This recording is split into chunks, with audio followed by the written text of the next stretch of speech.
Welcome everybody, it's Uncle Flippy. How are you doing today? I have a lot to share, and I'll share it in small bits, not all at once, and we'll work through and think about a few different things. Today I want to talk to you about something I've been thinking about for many years, and it's salt and vinegar chips. I know this may sound silly, but it's not. And we really got to think about salt and vinegar chips because, number one, salt and vinegar chips are really tasty. I like salt and vinegar chips. I will eat salt and vinegar chips if I'm going to eat chips. They're not my favorite, but they're definitely on the list. However, salt and vinegar chips are not named with the normal convention of naming of potato chips.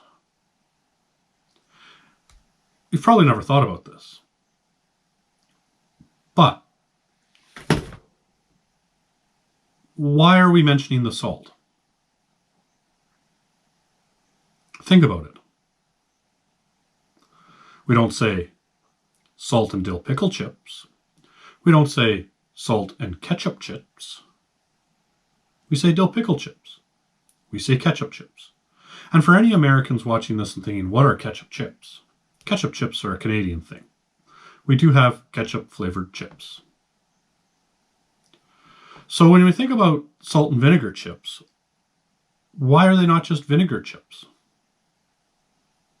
That would be the normal naming convention. But does that sound appealing?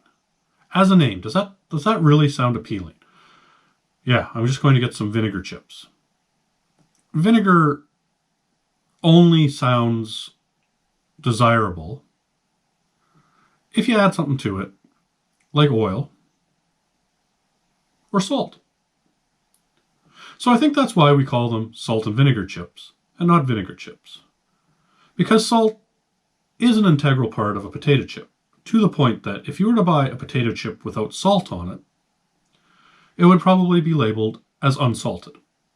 I do remember unsalted potato chips from time to time.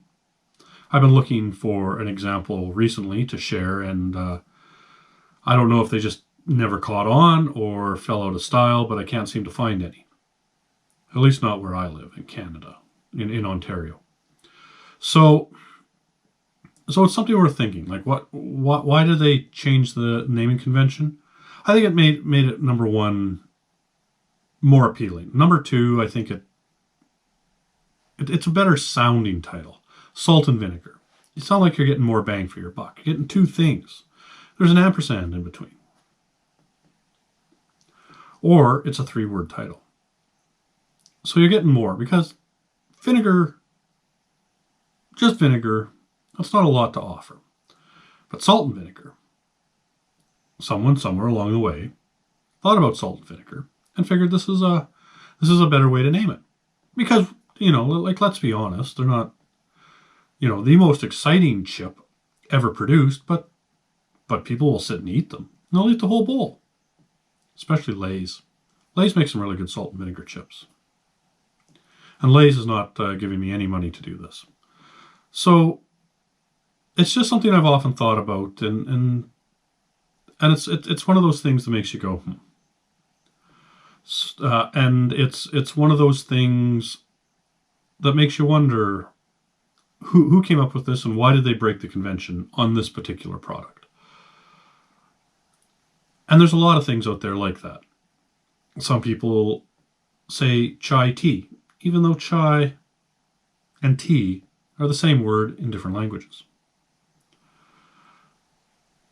But chai tea, to me, has a better flow than just chai or just tea.